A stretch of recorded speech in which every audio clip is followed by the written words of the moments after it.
Olá pessoal, muito bem-vindos ao canal. Eu vou começar com uma pergunta. Por que Donald Trump tem tanto interesse na política brasileira?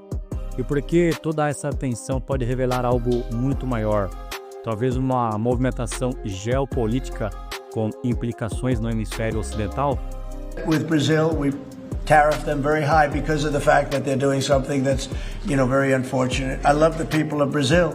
We have a great relationship with the people of Brazil, but the government of Brazil has changed radically. It's gone very left. It's gone very radical left, and it's hurting Brazil very badly. Trump fez uma declaração que repercutiu bastante. Ele diz o seguinte: "Something that's very unfortunate. I love people Brazil. We had a great relationship with the people. Has changed radically." Ou seja, ele está dizendo que algo que sabemos é muito lamentável.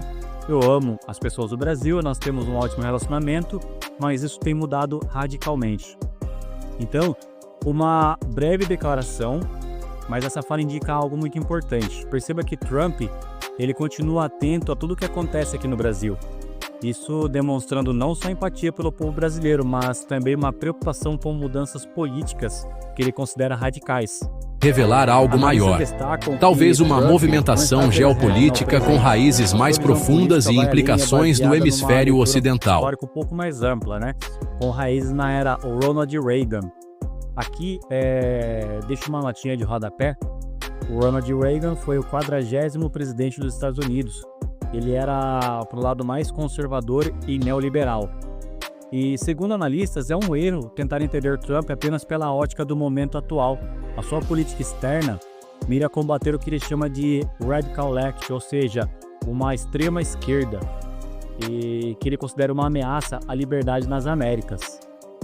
Lembrando que não se trata de uma rejeição à esquerda, mas sim à extrema esquerda, até porque Trump tem diálogo aberto com o presidente do México, que é de esquerda.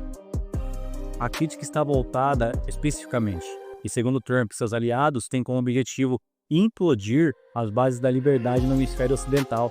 Essa visão é compartilhada por figuras estratégicas do governo norte-americano.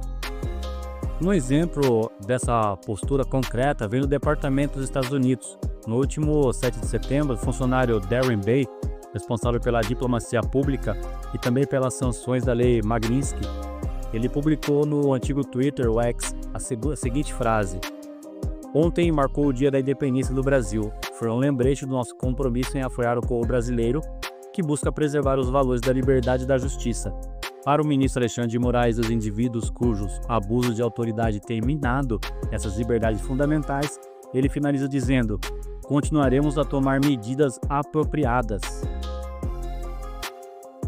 Fica claro que as críticas não são isoladas, elas envolvem não só Donald Trump, mas também nomes como Marco Rubio, Maria Elvira Salazar, Ted Cruz, Peter Navarro, Scott Bessent e outros mais.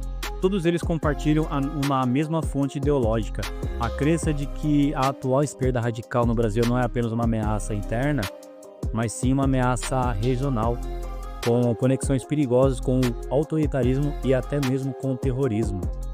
As falas e ações dos norte-americanos sugerem um elemento claro: apoiar movimentos e instituições que defendam a liberdade individual, a democracia e o combate à corrupção e ao autoritarismo no hemisfério.